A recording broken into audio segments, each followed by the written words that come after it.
Hey, what's up, everybody? We're back here at another episode of the Reckless Wiz podcast. We have a special guest with us today, man. He's a hilarious stand-up comedian. He's a writer. He's an actor, and he does a lot of everything, man. What's up, Julio? Julio Diaz, y'all. What up, bro? Shout outs Luis Juarez. Thank you for having me, Yeah, brother. I appreciate you, bro. shit, man. I'm glad that you were able to do it. I know you're a busy dude, man, running around. What were you up to today? Oh man, I just woke up. So early mornings, this is what I saved the day for. Oh yeah. Luckily the nighttime job pays so that I can have free days and Like what what but what time does your day usually start? it depends. I still set my alarm every day for 9 a.m., 9:30, just to try to wake up. I end up just, skipping them, but realistically my day starts around 11:30. I start to get up 12. I'm like, all right. So like around 11, 12, and then this is like the first time in my life. Well, this is the first time since I started stand up where I find myself having things to do because I need to do them, but also like I know this will help out later. Yeah. I think in the early beginning of comedy, I would just wake up late, or I always had a job, so I would either go to work and I had to wake up for work, and then I go to comedy, and then slowly as I started going full time comedy, I just wake up late. But now, with the special and then just everything else, I feel like, nah, let me have a full day. Cause then I just wake up super late. I go to the shows. I'm in a bad mood because I don't have a full Yeah. day rushing around. So I try, bro. But realistically, right now, 11:50. So, but even 11:50, because you're still gonna be out real late, no matter what, right? Because you're gonna be That'd be doing the shit. spots, you're gonna be doing spots and stuff like that. So, like, this is whatever time you wake up is still your morning time. So, as long as you still do something, because I feel like I'm the most creative when I first wake up. Like, I mean, after Hmm. the coffee, you get the brain going a little bit. For congratulations, dog, on the special. Thank you, bro. That's badass. I know I saw some of the pics online, like just the way it was set up, and I know Dawood was involved, and like I know that shit's gonna look clean. So like, congrats, bro. Like, what'd you do? Did you do an hour, or what was the whole special? The plan was for like 25 to 30, but I got a director. Shout out to Gaston Armante. He's a stand-up comic here in New York. He had self-produced, self-directed, self everything his own first special called Immigrant Made. Okay. And when I met him, he was promoting that. That was like 2016, 2017. And we were on a podcast together. He just kept dropping gems, and it wasn't even gems about the stand-up. It was like gems about the whole process where Mm, that was the first time I felt like, oh, this is more than just going up there doing some jokes, piecing it together. Like there's a whole craft, there's a whole thing. And then when you get to the business side of comedy, it's even more. And the less you are involved with that side, the more struggle is for you because then you're just constantly depending on your stand up to click. yeah, Everything got to click. You got to click as a businessman. You got to really see it through so that if anybody invests in your special, they feel like you're as invested, if not more. yeah, So I got Gast on board to direct it because I knew that I just needed that guidance. Ralph was producing it for me, so I honestly didn't want to involve Ralph in any of the little moments. Is my dad? Shout out to my dad. yeah. Hey, how's it going? Fucking chicken. Nice. Thanks. Yeah, it's like you He just said got he says served, bro. hello. Well, thank you. That was good timing. Yeah, that was good timing. Yes. I didn't want you missing that. Oh, nobody wants me to miss this. Thank you. I appreciate you, sir. That was well timed out. I should have woke up earlier today. Nah, well, I'm sure there's a lot of stress that goes into just producing something like that, and you do want to just focus on the stand up part of it. So getting people you trust is very important. So that's cool that you found a director that you're like, all right, I like that he has a vision too, and he He and he had the follows through. Yeah, he had the complete vision. Most importantly, I wanted somebody in my corner that could lean on for any times that maybe I got nervous or something. I didn't want to bring that energy to Ralph at all. I know he would have been supportive, but it's more so like I wanted Ralph to feel like from his perspective that I was what was it? I was a prized fighter. He invested Yeah. in the right fighter. He never saw me nervous. He never saw me anything. All he saw that I was ready for the fight and I brought cool vibes, calmness. Mm-hmm. Anything else, I dealt with that with Gaston. And thank God I did because I did get nervous. We went over my set too before we went out there, which was crucial for me. Like, let's piece this shit together. Let's have some synchronicity. And in that process, that 25 to 30 turned into roughly like 40, 45. I got the clean 25 that Ralph wanted. Like, it's a nice clean set all the way through. But now with the editing process, I'm like, yo, there's 40 in there. There's 45 in there. Let's, I'm excited, bro. And whatever doesn't even make the special, you can still at least have it, you know? Can still clip it up. But you know what, though? I don't want to hold on to nothing no more, man. I feel like it just keeps you, like, still. I'd rather just have that fear of, like, fuck it, just burn it, because I'd rather get the most exposure for that joke. Yeah. I'll write another one. I'll put myself to do it. But it came together really well, bro. That's good, bro. And this is all, you did it at Comedy Works in Denver, right? Mm-hmm. Shout outs to Ralph. He recommended Denver to me. He said, let's do this. I'd recommend Denver. I've never been there, but man, shout outs to Comedy Works, bro. The staff, everything about that place. You already know, it's amazing. The best fucking room, man. It is. And it's just the way you go downstairs, and it's just the way the brick or the stone is on the wall. I don't know. It just feels like a whole vibe specifically made for comedy only, you know? Facts. And so did any of the crowds affect the way that you do the special? Because it's still a comedy club, you know, people are still ordering stuff like that. Like did any of that play into the filming of it or anything? Man, so we were preparing, right? Really quick, before I keep talking about Gaston, I just want to say shout outs to The Wood. The Wood is amazing. He directed it too. He co-directed it. His team was absolutely amazing. They made me feel like I was filming a big special, you know what I'm saying? They had me feeling right. The reason I keep talking about Gaston is because I really felt like I needed a team. I needed to come in right. I needed to have everything, just everything covered. But so me and Gaston prepared so that it was Jaime was hosting. I'd go up. So we were preparing, like, you might have to deal with this, and that, the people serving and whatever. So, but then when we showed up, man, we in that green room, and Ralph was like, hey, did you bring Dejan? My friend Dejan was supposed to come and maybe warm it up a little more, but he couldn't make it. And I said, nah, bro. Jaime, me, and then you. You know, like, I was ready for whatever came. Next thing you know, bro, Ralph is like, Jaime, me, then you. And I was like, why? He's like, hey, you know, Ralph. He's like, Jaime, me, then you. I'll bring you up. I goes, whatever you want, bro, but I don't mind it. He goes, nah. That's how we're gonna do it. And man, bro, Ralph really just set me up for success, bro. Like, any checks, any drinks, I didn't even notice any of it. Probably because he probably ate all of that during his set. Man, Ralph really put me in a position to win, bro. That's the most that I could say from this. Like, I was put in a position to succeed highly. Everyone else was playing their parts and put me in a position to win. And I don't even feel like this is just a Julio Diaz special. I low-key detached myself from it. And I view it as a special that everyone came together. Yeah. Ralph, he played an important role. Gaston, The Wood, everyone helped that special become hopefully what it becomes. But it was less about me, and it was more about everyone really helped this special succeed and put me in a position to win, bro. Yeah, man, and shout out to Ralph just in general, because shout outs to Ralph. He's bro. Very much been the glue. I mean, I met you through him. You know, these last going on 3 years now, we've been touring with that fool, and just so many times we've been on the road, and just I don't know, it's just been cool that we've gotten to go to so many places. I mean, we got to do that Netflix as a joke festival, and that shit was wild. And just so many nights in LA where it just turned into some wild stuff. So I don't know, man. Ralph is he helps a lot of people. That's for sure. He's a generous man. That's a fact, bro. I treated this like if Netflix and Hulu gave me the special. I wanted Ralph to feel like I took him very serious. I took the fact that he put his name on this very serious. He was like, why are you getting another director? And I was like, it's. I didn't want to over-explain myself. I just knew that when the finished product was done, after those 2 days were done, he would understand why, because I wouldn't want to waste his time. I didn't want to waste his time, his money, his resources, his name. I didn't want to waste any of that. I wanted to come right. I wanted him to feel like, man, Julio took this shit serious. And I did, bro. I take Ralph very serious.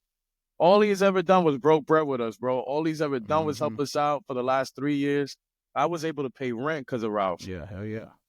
So I wanted him to feel like he wasn't just giving a friend the opportunity. I wanted to feel like, oh, this was my first legit investment as Ralph Barbosa and Julio Diaz special fucking one. And that's what I want him to feel like. Like fucking Eminem when he first heard 50 Cent. Like, who is this guy? Hey, how Yeah, is he not yeah. signed? And it's also like a respect thing from Ralph, because I mean Ralph isn't like going around and just helping every single person. He's helping people out who he probably believes in, you know, from what I've seen. Because all the people that I've met through him, because, you know, we all started together, me, him, and Jesus, right? Like, if we started that tour with him, and then just to see the way it's all grown and all the people that have come along. It's he fucks with people he thinks is funny. And you were one of the people he would bring up before we even got to meet you, you know? And he would talk about how y'all did like that Netflix is a joke thing, I think before that you did it, right? And that he was trying to get it or something like that. And then like, I guess that like fueled a fire in him. And then like, I don't know. It's almost like a friendly competitive thing going, but at the same time, he has nothing but respect for you. There's so much so that he wants to help in any way that he can. So I don't know. It's just like a sport. It feels like sometimes, you know, when it comes to something like this. Like a boxing sparring partner. Yeah. Crazy shit about Ralph in that story, because he said that before he brought me up on stage. And he said that from his perspective, Yeah. you know, he likes to say like, oh, Julio won or he buried me. And I'm like, bro, buried you, bro? For the last 3 years, brother, you have been taking me out the mud in New York so that I can go on the road with you. Absolutely not, dog. Yeah. Man. And what's funny is, you know, he did his Netflix audition in LA. I did mine in New York. I was so motivated to get that Netflix stuff because he got the Entre Nos. I've never told him Oh, that okay.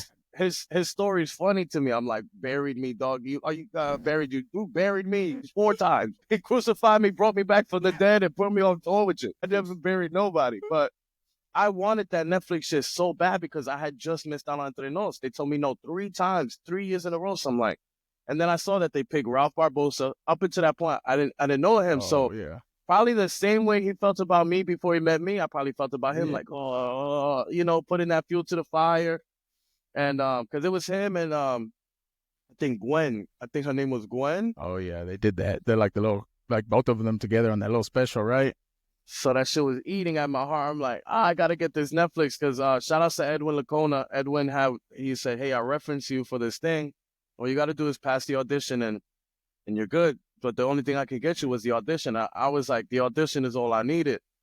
So when I got that Netflix thing, I'm man, up until that point, bro, it was such a struggle. There was nothing for me to believe in other than I do this every day. So I do it. Other than that, I had no reference, no credit. You know, Yeah. same way probably how Ralph felt before his Don't Tell Her, his Entrenos. And it's like, man, when I went out there for Netflix, I was such in a good mood. And I met Ralph with Edwin. And I remember Ralph just being mad cool, bro. Like, just super down to earth. I feel like I'm super down to earth. Yeah. So we hit it off right away. We had a show at the Laugh Factory, and I went up before him, and I was excited. You know what I'm saying? I was hyped. So I did 15. That was probably the best material I had. So I killed it. Then Ralph went up after me. He fucking bodied that shit too. And then I just remember us smoking afterwards, and man, we just hit it off. We had a good friendship. But that's what I'm trying to say about Ralph. We met that one time. Next thing you know, obviously, like, his trajectory was fucking bananas, bro. Yeah, That yeah. Don't Tell came out, then the Entre Nos on top of that and everything else. So I'm like, holy shit, right? I'm like, damn, he really killed. And then I'm not doing anything with the Netflix, but that's not Netflix's fault.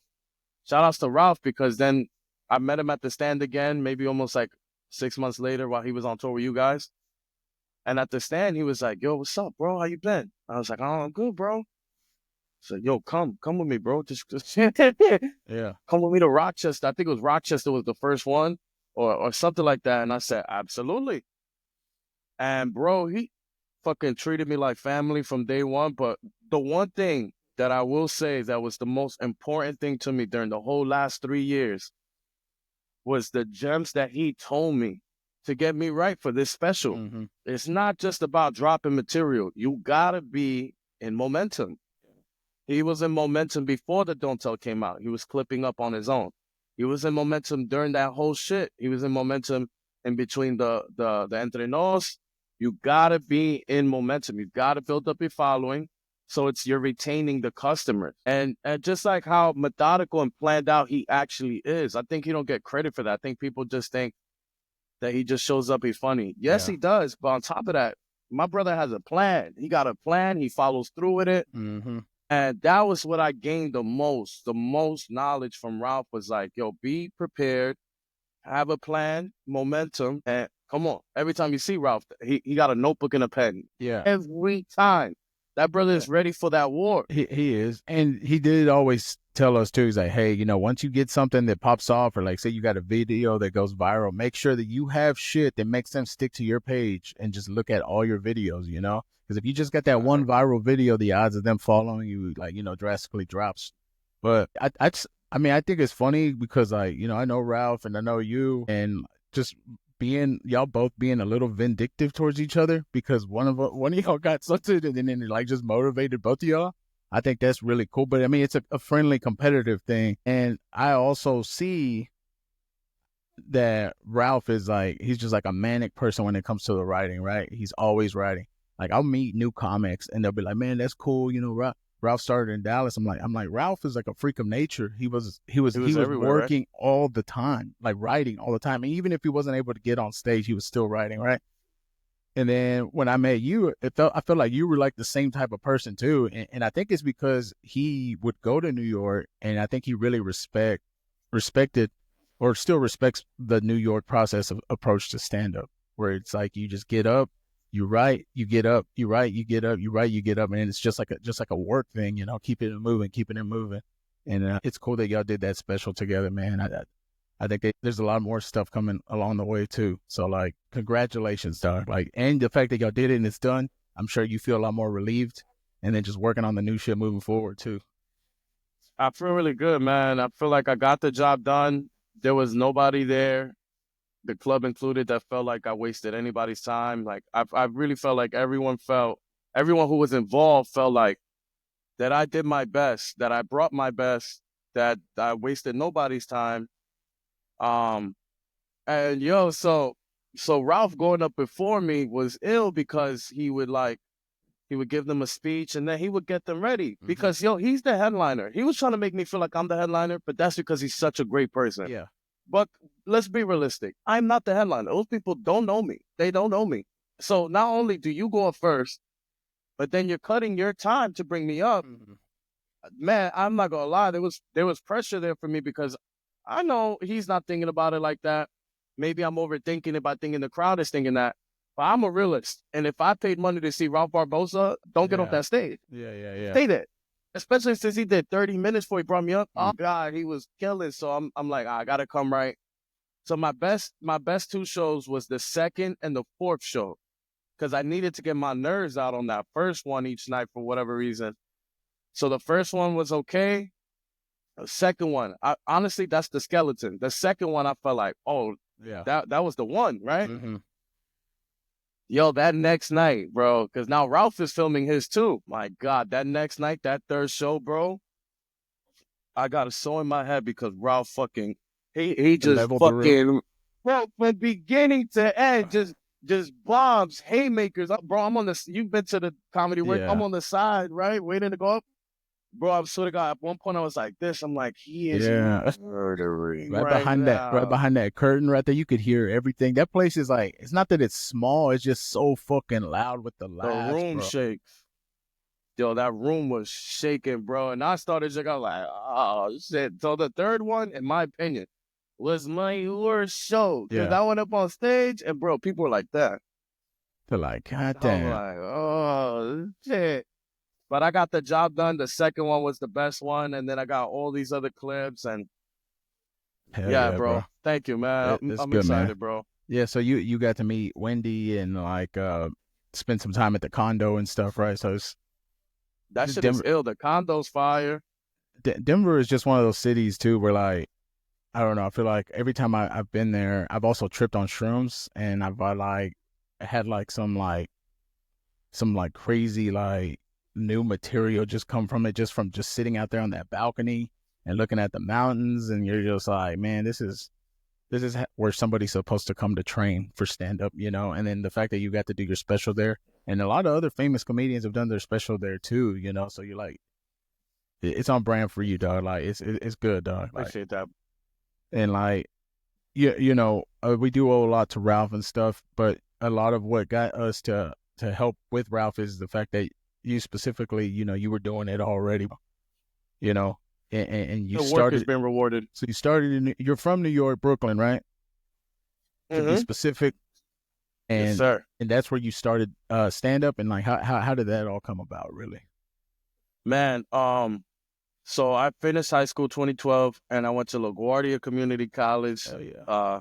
for half a semester, bro. I just could not do it because I had no real plan. When you don't have a plan or a goal in life, you're gonna fail because you need to have a plan or a goal. So I didn't know what I wanted to major in. I was kind of just floating in life. But my dad was like, "Hey man, listen, don't waste your time and don't waste our money," because I had no financial aid, so they were paying for it. Yeah. So they were like, "You're failing. This is sad, dog. Get a job. It's okay. Get a job." I didn't go to college. Get a job. That's what my dad told me.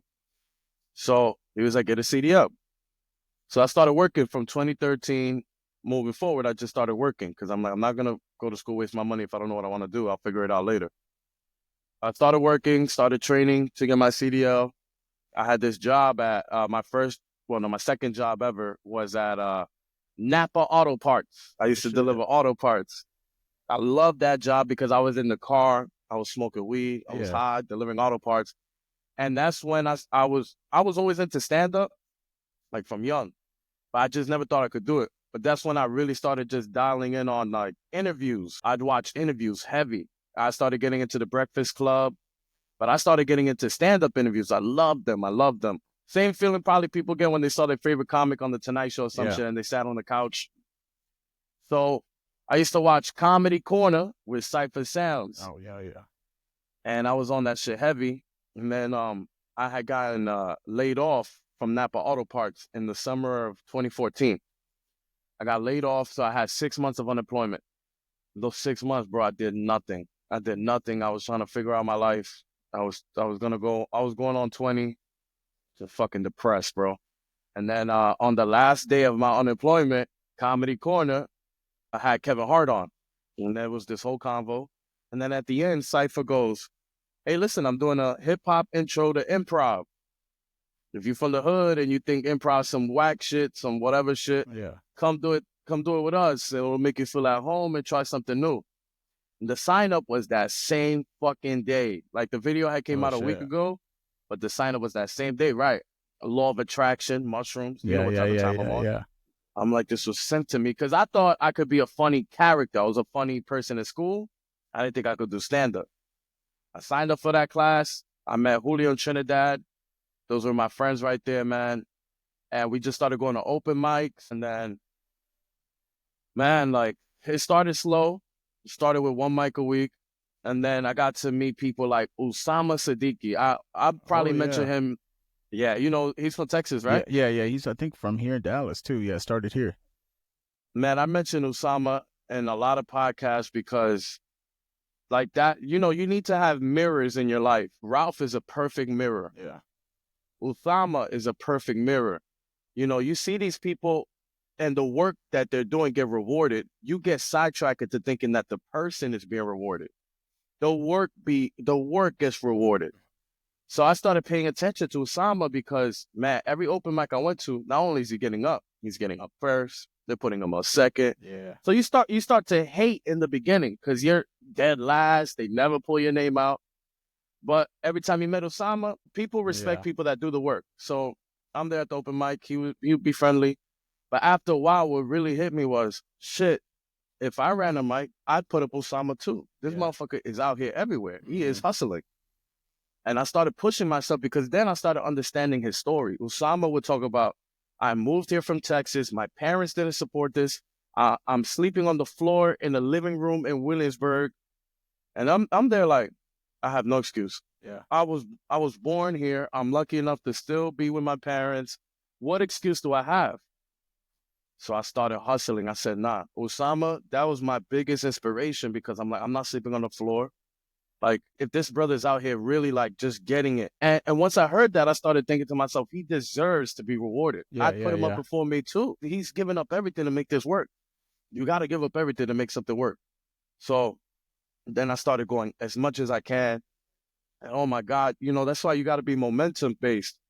The momentum, it goes by faster than you think. I think sometimes we get sidetracked by the years. Yeah. But hey, so I've been doing it 10 years. I'm 30 now. I started at 20. Bro, those years go by fast. Yeah, they do. They go by really fast. It's scary. You start to think about, thank God I actually put in some work, because then it leads up to now. But still, 10 years in, my friend, a high school friend of mine, he reminds me all the time, bro, this is happening faster than you think. Don't compare yourself to nobody. Yeah. You're 10 years in. Some of these people don't get anything until 15, 20. So I remind myself how blessed I am and grateful. Being in New York is a catalyst. But little by little going, the pandemic. Pandemic was a good time. I don't mean to say it like that, but yeah. it felt like it was a reset, right? 2019, I was out here. I was in no clubs, but I had this invested in my head. Book yourself.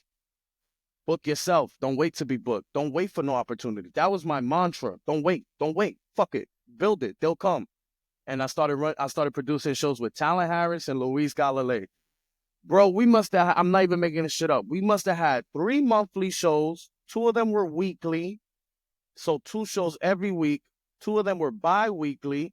Boom, boom, boom. And then 1 monthly on top of that. We were trying our best. We built up a community. We built up a fan base. Shout outs to Luis Galilei. Every single person that I met has helped me become a better comic. Rob Barbosa, Usama Siddiqui, Talon Harris. Luis Galilei, bro, when I met him, he was already producing shows. He brought me to the next level as a person. He's a good person. He taught me how to be a good person. Also, as a businessman, oh man, Google Sheets. I didn't know how to do none of that shit. Yeah. How to book a lineup, how to be fair. Luis Galilei means a lot to me, because then I started getting right. I started becoming mature around Luis. I was like, oh, okay, it's more than just little kid shit. Like, let's really like understand what we're doing here, how we make people feel. So because of Luis, I started getting right, and we started just building up this team. And then the pandemic happened. Devastated, bro. I had just dedicated the last 4 or 5 years of my life telling my parents, fuck that job, fuck this job. I'm a comic. And then around June of 2020, they started doing car shows. So people would sit in their cars and you'd perform for them. Yeah. They honk They their horn if honk, you were funny. flash the light at you too. Yeah, Yes. I did a couple of those. If your shit was whack, they just put on the windshield Harry. wipers. It's like, oh, shit. Shout outs to Talon Harris Sr. That's Talon's dad. He's an OG, been doing comedy 30 years. He invited me out. I went to go see him. He was doing the show. It was him and Ray DeJean. That's another OG in New York comedy. And I was nervous. Talon Sr. was like, go up. You'll go up before me. I was like, absolutely not. And he was like, the fuck? He was like, I told him, it's been 4 months. I don't want to disrespect you. Bomb, and then you go up and have to eat that. Yeah. And he looked at me and goes, I'm gonna walk away. I'm gonna give you some time. And then I'm gonna come back and you're gonna give me the answer that I know you wanted to give me. So go ahead and let that bitch shit out. Yeah. And I'm gonna come back and speak to the man. Yo, so he dips. And thank God he said it like that. Old school advice you need right there sometimes. Let that bitch shit out, and I'm gonna come back and talk to the man. I was like, okay. Then I kept going over it, and then I felt that feeling again. And then I start going over my notes and start structuring my set. And he come back, he's like, I'm like 15, give me the light at 13. He's like, that's what the fuck you see. I know you wasn't no bitch. That's what the fuck I'm talking about. And that right there, bro, momentum. Yo, and pandemic time, people didn't want to do nothing. So it's like, man, I started buzzing. And then I did a show with Nathan Habib at this park in Brooklyn called Cooper Park. Man, that shit out of nowhere just blew up for us. Like a weekly show that had over 200 people every show. Not making this shit up. Next thing you know, now we're getting integrated into the community because comics know us. They're like, hey, I want to do your show. Lit, come do it. And then from there, bro, it just started building up. 2021, when things really opened up, I auditioned for Broadway Comedy Club. That got me into Broadway and Greenwich. Now I'm at Broadway, Greenwich every night. plus any other independent shows in New York. Then I get an audition for JFL and the Netflix thing. That got me an audition for Gotham Comedy Club. Then from there, I got into New York Comedy Club, The Stand. And man, when be invested in the work is the best. If you listen to that whole tantrum, just be invested in the work. It will get rewarded. Get lost in the work, because that's honestly where you should build up your happiness from. That people want you to work, they like your work, and you're working. Everything else is like literally a plus. Money, whatever, comes and goes. If you're constantly in demand for work, anything is possible from that fucking point of view. Yes, it also sounds like just being around people that are working their ass off is important, because that shit, just like laughter is contagious, like the chase for laughter is also contagious, the work ethic, you know? Like Usama, I've seen Usama here in Dallas, like just fucking kill it at the open mic, and like you could tell he was already so seasoned in the way he carries his voice on stage, you know, the facial expressions, Confidence. the act outs, it's just confidence, you know, that stuff like is inspiring, you know, and I could see how that helped you a lot. But also you're a respectful person, bro. Like what you're talking about, like not wanting to go up before a specific person because you don't, I mean, yeah, you weren't confident yet because you don't want to bomb. You don't want to set nobody up for failure, right? But sometimes you got to just like, all right, if this is what they want you to do, just fucking, like you said, man up and go out and do what you fucking got to do, right? Facts. And that has been the case a lot of the times too with us. I remember, I think one of the shows that we did, was it Brea? What's just the one in LA, close to LA, that's like really big, the one that's like 600? Is it Ontario, or I think it's Brea? The one that we did after Netflix? No, I think it was before that, or was it that weekend? I don't know, but you went on right before me. No, it was the Improv. I think it was Brea. It's the one that's like a 600 seater or something like that. I think it was the Brea one too. And you, because you had to take off, I think, right after that show, you know? No, that was I remember that one. That was it was we did the Netflix in LA, and then we drove to that theater. Wasn't it What was that? Man, I think they're going there again, him and Renee. It's Damn. you're talking about the one that me, you, and Midnight drove to, right? Yeah, no, wait, that was Bakersfield, right? Didn't we go to Bakersfield? No, this was like the year before that. This is when, I think, this is before the theater tour, before Ralph started his theater tour. He was still just doing mostly clubs, but it was a big room. It was I think it's Brea Improv. I'm trying to remember. I think it's. But it got to be the Brea. I know what you're talking about now. Because it got to be the Brea because you left and then I left. Yeah, but you went on right before me and you fucking killed. Like it was so loud. I was like, fuck, like. And it was just because it was a big ass room, and you killed for 15 minutes, and then I have to turn around and go up and do my 15. And I didn't even know what to do. Like, I went out there and I was like, all right, fuck it. I just got to get them back on my space, because I come out a little slower, a little, like, you know, because your shit's like rapid fire sometimes. And then when you wrap it up, rapid fire, all right, that's my time. And then you just brought me up. I was like, oh, fuck. Like, but I felt like, I was like, well, fuck it. I had to, in that situation, I was like, I got to do whatever it is that I can do. And then I just went out there and I just didn't say shit for like 30 seconds. I had to pivot. And like, I just tried to make it funny. And I remember it just calmed the crowd down a little bit. And I was just, it allowed me to do some physical. And I just like was shushing people, anybody who was trying to talk. But it was because you murdered that I had to just completely try to do something I've never even done before in front of 600 people. And I just got very lucky that it worked. And then I was able to start my set. You know what I mean? Mm-hmm. But that's what's cool about doing these shows with Ralph, is that everybody that's on the shows is fucking killing him. From you to Jesus. Shit. You? I mean, I go up and try to do my best every time, you know? And we're always trying to push each other on stage too, you know? But it's because of that reason. You see somebody else doing it, you want to be up there too. You don't want to be left behind as far as like just doing your thing on stage either, you know? I don't even know what the fuck to call that, but I mean, maybe that's just the way it's supposed to be, right? It's a championship team kind of thing, you know? Iron sharpens iron. Everybody's putting in work. But I don't know, bro. Like, I know that you got a lot going on too outside of just stand up. I've been watching your sketches a lot, but with the you know, that's That's Thank cool. you, bro. And I think it's also cool that you also still roll around with a lot of the homies that you had when you started. Shout out. Big Did you start facts. out with Dejan too, or I Dejan? started out with Julio Trinidad, and I actually met Dejan around 2017. Dejan, man, I love Dejan because every single time, bro, I'm not making this shit up. Every single time I either spoke to him on the phone, I texted him, or I met him in person, positive. I'm talking about happy for life, happy to be there, happy for whoever's around. He'll talk to anybody. Dejan, man, that's my guy right there. If I make millions of dollars, I'm breaking bread with Dejan because he is just always in such a good mood. I started hitting the road. Shout outs to Ralph. He gave me advice one day. He was like, "Oh, just start going, bro. Just start going, bro." And then I read about Steve Martin. Steve Martin, that was his biggest advice too. I think in the book Born to Stand Up, he said, "Yo, it wasn't until I started pressing myself to headline, even if it was 30 people, 20 people, you're not gonna get there unless you start pushing it." So then that added with Ralph telling me go, started going, and these shows were like not packed out, whatever. Now Dejan always came with me. Dejan was like, "We out, Julio. We out, Julio."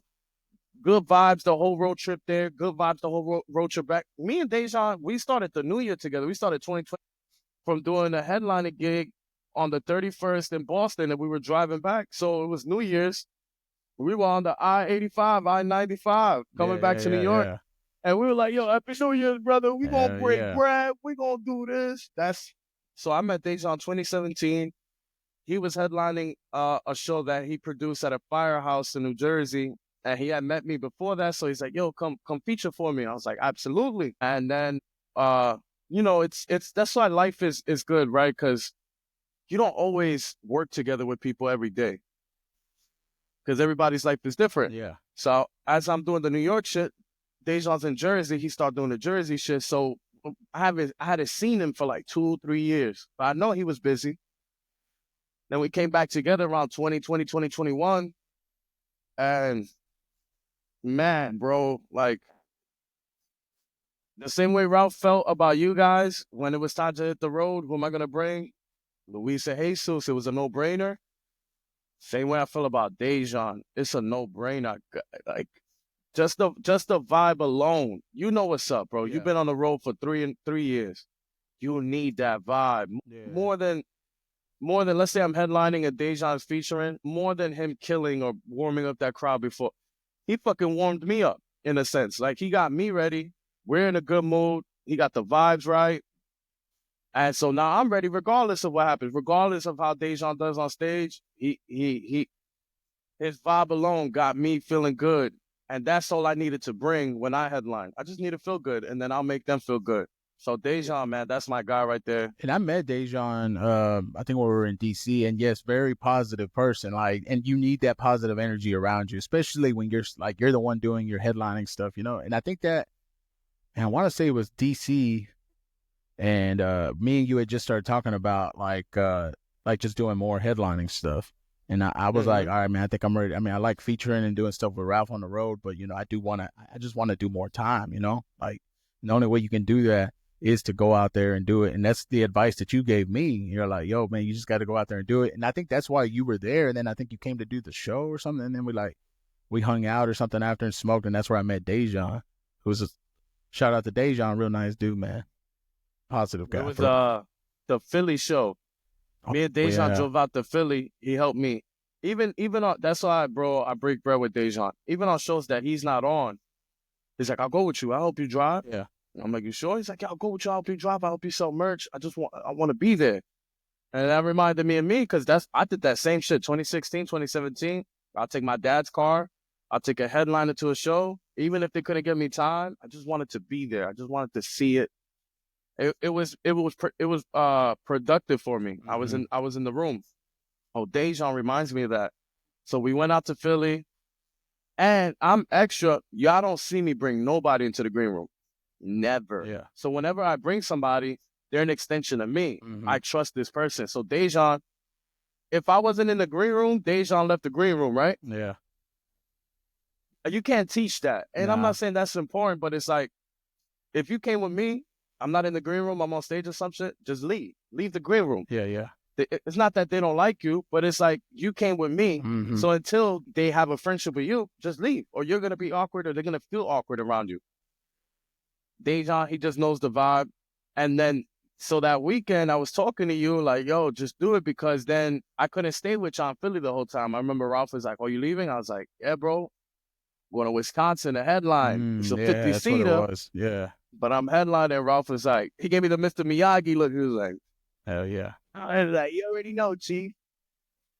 Man, that's crazy. I think it's just, man, it's just a respect thing that you got. Like, maybe, I mean, shout out to your dad and your mom, whatever, like wherever it is that you learn, it is important, because there's a lot of comics that just, it seems that to be something they're missing sometimes, you know? And I don't know what that is and how they fix that, but I don't know, maybe it's an inherent thing. I don't know, but you definitely got it. And somebody like the fact that you're pulled to somebody like Dejan too, just goes to show, you know, reflection of Manifestation. your own character too, you know.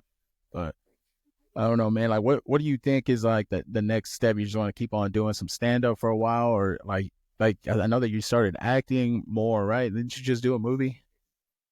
Yeah, shout outs to Hamid Castro. He put me in his movie Lake George. Man, that was a surprise to me. I had no, I did sketches and shit, but that's my first movie role right there. Mm-hmm. He got me ready. It was a good role. Go see Lake George. If you haven't seen Lake George, go see it. It's an amazing movie. And man, shout outs to Hamid for putting me in there. I had no experience, and I left feeling like, oh, I'm ready for whatever movie role comes my way. So Hamid is very special to me for the opportunity. But what's next for me? More stand up and customer retention. Yeah. Julio's is a ticket seller. Come see Julio, must see. So more work on the stand up, more jokes, more investment, more invested than I ever been before. That's my main focus. Everything else will always be a plus, but I want to just do stand up. I'm gonna always be ready for movies, so I need more movie roles. But skits and sketches, Talon and Jared, those are my guys right there. Anybody else? Chris Sosa, I do sketches with Chris Sosa a lot too, but more skits, more sketches. Me and Gasto are working on pilots together. So what's next for me is more stand-up at a prolific level, try to get prolific with it, and being ready for anything else that might come. Yeah. So maybe I'll take an acting class, or me and Gastor really finesse that pilot. So let's say the special comes out and I get approached. Hey, what else you have? I got a whole motherfucking team for you. That's what I got. Yeah. And you're doing it by mastering one really first with the stand-up, and then that slowly will turn into something else as you build that confidence in yourself too to do it. Especially as like a bigger dude, I know what that feeling is like. You know, you and Jesus have had some conversations. Shit, when we did the Netflix as a joke thing, I remember Ralph being like, "Yo, man, we all need to go get brand new fits and shit." And we were in LA, and we're you and Jesus were like, "Man, we need to we got to go to DXL," and there were no fucking DXL in like Los Angeles at all. Like we had to drive to a whole ass other fucking town, like an hour away, just to go find the nearest DXL. But I know that as a big dude, sometimes the confidence isn't there. Like it probably should be. But you know, funny is funny regardless of what you look like. You know, so we just got to remember that. You know, body image issues are one thing, but you know, we gotta get so funny that we could see way past that shit, and also just get healthier too. Because I know you also were talking about getting healthier. I think the last time we talked, you know, and it's important too because we want to do this for as long as we can. You know, exactly. Want to feel good. I mean, regardless, fat, skinny, whatever, you still get up and handle your business. But man, you just got to get right. You got to get the health right. You know, you get into your 30s and you start feeling why, you know, health is wealth. It's some days, bro, I wake up, I have like no energy, and I'm like, bro, I'm not even living a physical lifestyle like that. But then sometimes I think that's the issue. I'm a lethargic person, so I stay in this lethargic energy, and it isn't until you start moving your body, start really like feeling like that, you start waking up with energy. So getting right, feeling right. Oh man, I saw my special. It looked good, but you know, you start harping on little things. Like I think I turned to the side on one angle, and I was like, oh. you're like cut that part out. Yeah, I'm like, yo, zoom in on my chest up, like try to cut out this stuff. Like AI, take some gut out of there real quick. especially them side angles. I know what you're talking about, dog. So, bro, them side angles. I'm like, why did you put the camera there? Why did you do that? You should have had a camera from the left front, right front. That's the side. I know Jesus got mad at me one time, like early on in the tour, like the first time we went, and I took a picture of him from the side, and he's like, "Yo, what the fuck are you doing?" I'm like, I was like, "Oh my bad, I forgot." I don't know, like you just like you forget, like you know. And man, that was cool about man. Shout out, like to all the people that knew Ken Flores. Rest in peace to him, man. He was a great guy. Hilarious as shit. But one time we were at the comedy store, and it was me and Jesus. We were just there chilling. We were smoking in the green room, and Ken was back there. We were chopping it up with him, and me and Jesus were about to just start. Actually, we were gonna do Comedy Works, the South location. We are gonna headline that one, right? Wendy gave us that opportunity to co-headline. And we're like, man, we need to get a picture together. And Ken's like, man, I got y'all. Let me take this photo for y'all real quick. And that shit made us look slim because he's like, I know how to hit them angles to where make fat dudes look less fat. And he really did, because he's like, you can't be letting skinny dudes take photos of fat dudes, dog. Like it's just a fucking part of the code or whatever. Only fat dudes know the angle. They do, man. They do. But I don't know, bro. Like I know that you're kind of open to the idea of doing other stuff, and then the stand up is just the main thing that you're doing, and whatever comes from that, right? But like, is there something that like you really want to do, like that isn't stand up related, or like, man, maybe there's like a certain hobby or something that you got going on that like helps you out in a way, you know what I mean? Like in your personal life or anything like that? I find myself wanting to do more community-based things. Comedy is so hard, but it's so community that it just taught me the importance of community. Mm-hmm. Everything in my life has hinted towards community, whether it was in school, after school. I'm a very communal person. I get along with people, or like I strive for that. I strive for communication. So anything that has to do with communication and community, I think it will be anything. If I'm never doing stand-up, or like if something, what are you doing on your free time? Yeah, it's something community-based, whether it's like even the skits, even the movies, even like anything else. I focus on how do we feel as a community doing this? And I don't mean a community like how does the whole world, I meant like, let's say when I'm doing skits with Jared and Talent, I focus on our communal energy. I'm like, how do we feel right now? That's the most important thing to me, because it's everything in life is all, how do I say this? It's just human connection, people working. It's like, so you'll probably see me doing things like I'm investing in projects I believe in. The same way Ralph invested in my project, I already know in my head who I'm lining up, in a sense of like, if I get any buzz and then it's time for me I already know who I'm going to invest in, because it's not even like I know that you're ready for, it's like, I want to get behind your project. It'll inspire me. There's community, there's story behind it. Let's fucking do it. Writing, most likely writing. I really enjoy writing with Gastor, piecing together people's ideas, or like on some shit. Like I used to work for sanitation. That was the last job I had before. No. That was the second to last job I had. But sanitation, unless I learned a computer skill, would have been the best job I had, because I had no college degree, no nothing. And sanitation pays. They pay well, and it's a great job with benefits. And if I would have stayed at that job, I don't think I would have stayed at sanitation work. I think I would have moved up, but I would not have moved up as a supervisor. Mm-hmm. I think I would have moved up into the union, and I would have been a union delegate, because I like that feeling. Like, nah, it's us versus them. They're supervisors. They can suck my dick. Like, it's us. We're fucking sanitation. Yeah. Fucking Teamsters. Irishman movie, I ain't gonna lie, I like that shit. I'm like, yo, I want to be in a fucking like a union, you know? So that's how I feel when I'm around you guys with Ralph. I'm in the motherfucking Texas Union with you guys. Like when I'm with Dejan, when I'm with Julio Trinidad, whoever I'm with, I'm very much like it's us versus them. And then when them wants to join us, I'm actually like, no, come fucking, you know what I'm saying? It's never no beef. It's never no violence. It's always just like, this is my team. When I used to play basketball, I loved everything that had to do with the team, whether it was Mm-hmm. team outings. We were on the train together cutting ass. Like, oh, this motherfucker ugly. You ugly, bitch. You at one point. I enjoyed that way more than the game sometimes. So, Hey, when community. you get to know people too, like actually talking to people, you know, understanding people going through some shit, you know, you want to help out, or if you going through some shit, they want to help you out. It's about building that. And that's part of a union too, you know, like if I fall, I know somebody's there to help catch me, or, you know, at least ease it. I also think part of community is not being a shitty person and being open to helping people out, or passing on some advice. Like, because I think that we are all connected in some way or another. You know, it's part of like the rhizome. You know, how like a tree has like all these roots running underneath it. Like you don't see the roots, but they're all like spreading out underneath the ground, right? So Mm-hmm. like you talking about that guy Luis, the other Luis, that you said that you learned some game from him, right? Well, in a way, I'm connected to that dude, though I've never met him, don't know him personally, but through you know what I mean?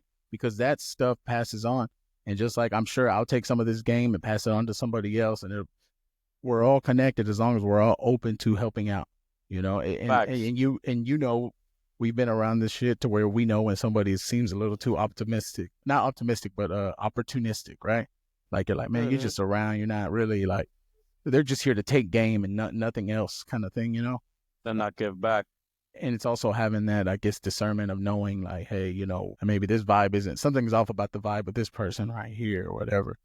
But for the most part, everybody that rolls around with Ralph, everybody's cool. We're all open to talking to each other about different shit. You know, I can't count how many times we've been in the green room or just back at the hotel after the show smoking and just talking about some shit where we're like, damn, it's not even comedy related, you know? We get an understanding of each other. So I get what you're talking about, that the union, the feeling of it's like a union or whatever, and just I don't know. It's real important because sometimes I'll meet some comics. I'm just like, yeah, I don't know. It's just you're too lone wolf for me. I don't know. You know what I mean?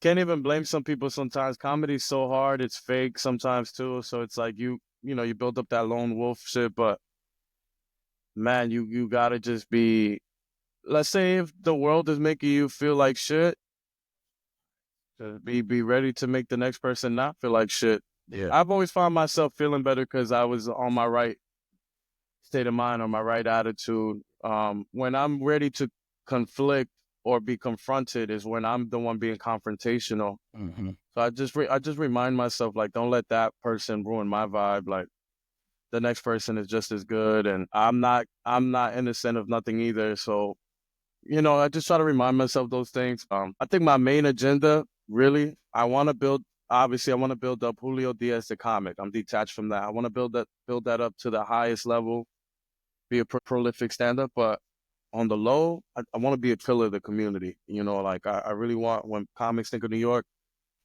they Yeah. try their best. They try their best to hit me up, and I try my best to help out. Every single state that I've hit, Mm-hmm. every other city is a comic over there, like just trying to help me out with spots, and I try my best. So I try my best to reciprocate and do the same. And sometimes it just kind of just happens to, like, even though you're pursuing something just for like you say, you just started doing shows, right? Like, because you're like, well, I mean, it's before you got into the clubs. You were just doing it, and like, I mean, of course, it was originally just for you, and then maybe some friends. But then, like, shit, more people get involved. So if you're just out doing something, that will bring people too, you know. So, like, you're already part of the community either way, bro. Like, when I think of New York, I also think of you too. You know what I mean? Like, Appreciate that, bro. it's hard work. You're coming up. Shit, you Dominican. You know what I mean? Like, how many Dominican comics out here doing it like that? You know, you could be inspiring another Dominican person at the same time. You know, like, just, it's not like that's all your act is about or anything like that. I'm just saying, like, you have no idea how much you influence other people. You know, and as long as you're being a true version of yourself and sticking to the work, then you'll be all right. And then one day somebody's gonna come up to you and be like, "Yo, man, you had no idea, but you've been inspiring me this whole time," kind of thing. You know, so that's Hundred definitely gonna percent, happen bro. for you, dog, for sure. Yeah, I appreciate that, brother. but Shout out! I was gonna say shout outs to Marcelo Hernandez and Rodel Ortiz. They're two other Dominican comics, and oh they're yeah, killing the game. So they're an inspiration to me, especially being Dominican. But I see what you're saying, bro, and I appreciate that because I was that comic going up to other comics like, yo, you inspire me. I was going up to Usama at open mic, like, you inspire me. He's like, what? What are you talking about?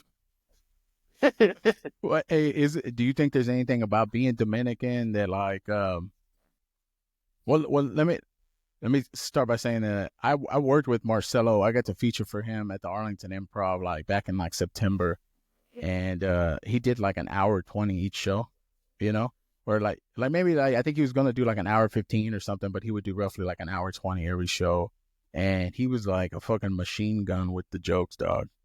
Like just like pop pop pop pop pop pop, never really ever slowing down. And then I'm like, man, how do I feel like this feels kind of eerily familiar? And I think about you, and you're like pop pop pop pop pop with all your shit, bro. Like, and it's just nonstop. And I'm like, damn, like maybe it's a cultural thing or what? Like, It's that New York shit. It's also like being Dominican. Being Dominican, when we speak Spanish fast. yeah, It's like pop, pop, pop, pop.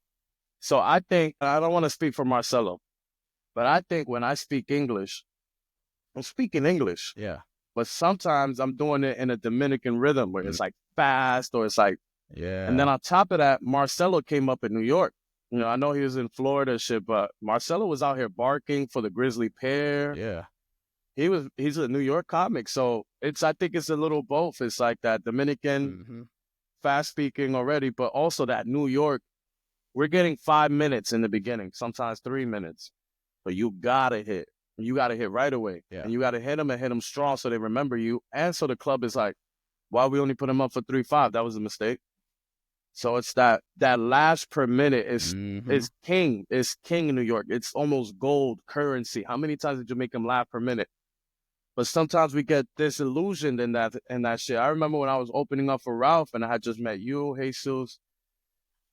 Y'all were burying me because, like, you know, in other states, I'm speaking too fast.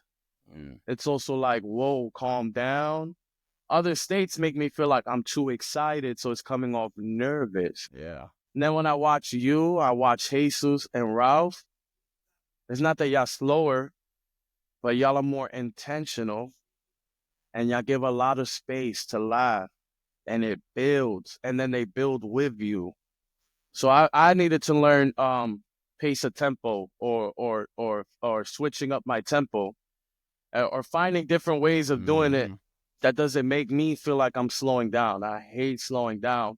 So I needed to find different ways, even if you're just giving them more space to laugh. Dads. Yeah. So it meant a lot to me to be around you guys because it can't just be New York hot 10, hot 20. Mm-hmm. The shit is hot for 10 or 20. But then when you're doing an hour 20, like I'm assuming when you saw Marcelo, yeah, it was bing, bang, boom, boom, boom. But I'm assuming he had stories. Yeah. He had a lot of Yeah, stories. it So was you a could lot of be, that. yeah, you could be punchy in the stories. And what the story adds to your set is this feeling like you slowed down. Me, I needed to learn that. Not only was I going from joke to joke, but I'm going from topic to topic. I ain't transitioning shit. I'm just ba. Well, Verse, yeah, you know? well, I don't want to say everything that you do is just pop, pop, pop, because for the most part, it was when we would do 10 to 15-minute sets, you know, with In the the Ralph beginning, stuff. yeah. But when I saw your headlining set at the Addison Improv, what was it, like back in January? Way different, right? Yeah, I got to see you, man, I got to see you slow down. I got to see you do the stories. And honestly, when you start hearing somebody's headlining set, that's when you really start to get to know that person a little more. I'd known you for almost 3 years prior to that point, and I feel like I got to know you way better after just watching your headlining set, bro. So like, Thank you, bro. it's good that you're doing the headlining stuff, and you just keep fucking doing it, dog. And then you're gonna have like a badass hour special before you know it. You know, so you're gonna be on Hulu, Netflix, or something like it's just gonna happen, dog. Like it's funny stuff, and you're also becoming a better version of you, the person. Once you start talking about, man, you know, your health is wealth, and you just trying to be a better version of what you were before, and you want to give back to community or have that community. Those are all good signs in the direction of somebody who's gonna blow up, dog. Like, not that you're not already blown up, but blow up to a point to where you're gonna accomplish I get what you're everything you saying, want to, bro. dog. Yeah. Even on a bigger level, I get that, bro. I appreciate that, brother. See all this fucking you're so what is it, what's the word, like, oh yo man, fucking Julio's always hyping people up, he's got good vibes and shit like that. Like that's just contagious for me. That's what I try to do. Hold on. Yeah. Hold on. My bad. No, not yet. Not yet. Okay. He's going to do it today. All right. All right. See you, Papi. I love you. My bad, brother. Say that last part one more time. No, I was just trying to say, like, even me right now trying to be positive is because you're a positive person. That shit is contagious too, dog. You got to be positive with each other, especially because everything going on in the world right now, and then like the uncertainty of like what things are going to be like the next few months. And we're staying positive, dog. Just keep 100%. it about the work. And then I don't know. I don't really know where I was going to go with anything, honestly. But I think you kind of understand, dog. 100%, bro. Like, you need to be positive and you need to be surrounded by it because man,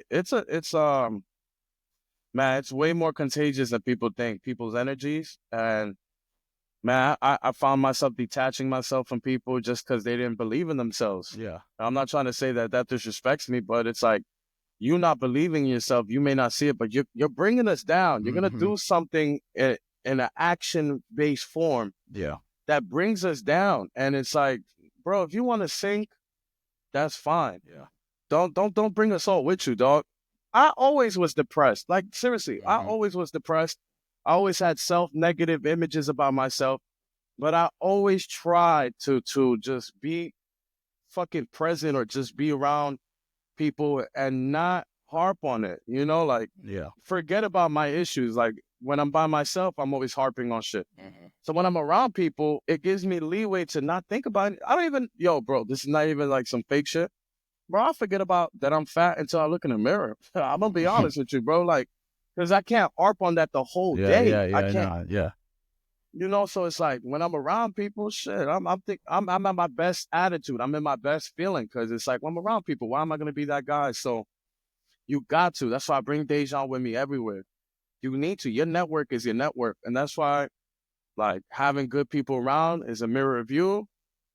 And I struggle with confronting people. I struggle with maybe conversations with people. And I feel like they're important convos, but it's like sometimes I'm just not gonna be the one. Like, you gotta fix your positivity. I worked on my shit by myself. Like, no. You gotta bring good vibes at all times.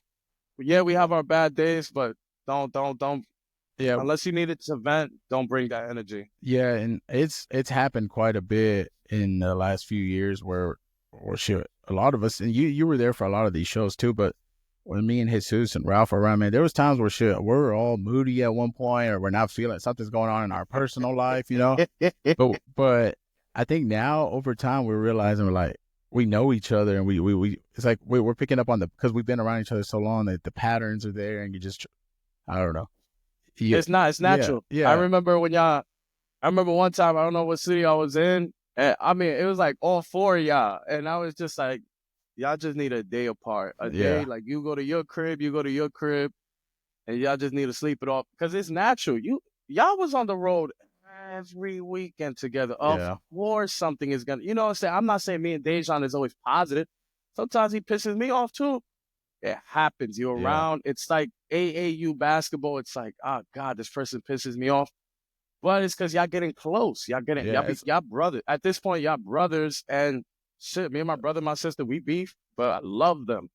I feel like that whole crew, with you included, we're all brothers, bro. Like, I appreciate you, bro. We look out for each other, and if there's any way that I can help, I don't have a whole lot that I think I could give right now. But if there's ever anything you need, man, if anything, somebody to talk to or some shit, I think that's the case with all of us right now.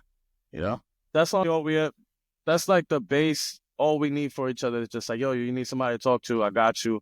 Like I said, like, venting is very important. It's just when somebody's trying to put out bad energy, it's like, ah, God. But if you need a vent or anything, that's a fact. That's the most important thing to provide somebody. You guys always gave me a ear when I needed to vent. But you guys do, man.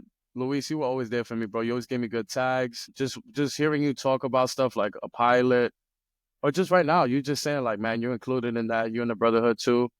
And it means the world to me, bro, because, I'm not from Texas, and I come up with you guys, and I really tried my best to make sure that anytime I was around you guys, that I didn't make y'all feel like I was just there for the shows. Like, if anything, I was more excited to do the other shit. Like, the shows, we were going to handle our business, but I was so excited to be on the road with y'all, just that vibe. I didn't go on the road with nobody yet, really like that. And the one thing that I didn't do in basketball was apply myself, first and foremost, apply myself fully so that I could have those memories. Like, Mm-hmm. hey, I was in an AAU basketball team. This. I didn't do that. So all of the dreams that I have for basketball are coming true in comedy. And man, I love hitting the road. It's such a team thing. It's such a team effort. We represent Ralph Barbosa, the Barbosa team. Mm-hmm.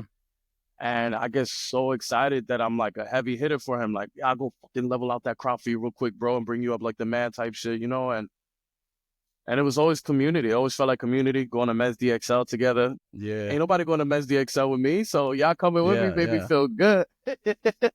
It's also, man, the road is fucking fun, dog. Like, it just is. Like, I don't know. Like, sometimes I feel a little spoiled when we're gone for like a week, and I'm just like, damn, I got to get home, you know. But it also I do need to take care of home stuff too, you know. And like I'm gonna take a little break from the road and also just working on some writing projects. So, and I also remember when we were in North Carolina, I had that meeting about trying to get that movie going, and like I was all excited about it, and you were real encouraging too with it. You're like, man, well, fucking do what you got to do, you know, and then just even Fuck yeah, bro. offering advice and whatever you could, and I appreciate that, you know. And those things go a long way, bro. Like I said, man, we're all connected, whether we choose to believe it or not, and the interactions you have with somebody can come back to bite you in the ass, or they can come back and flourish, and then somebody's doing something, and the next thing you know, you're a part of this thing, you know.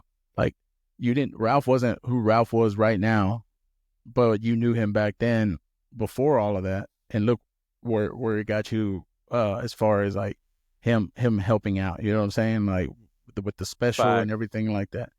And just I think that's the whole thing. Like, I try to make this podcast about like really just about game, bro, just passing on whatever wisdom, because that's what it's about, just trying to like pass on whatever wisdom we got to other people, because sometimes it ain't openly out there like that, you know. Some people are a little closed off with it, with giving Yeah. whatever they can, but I always feel like it's important. We just gotta give whatever game and hope that somebody uses it to help them out, you know.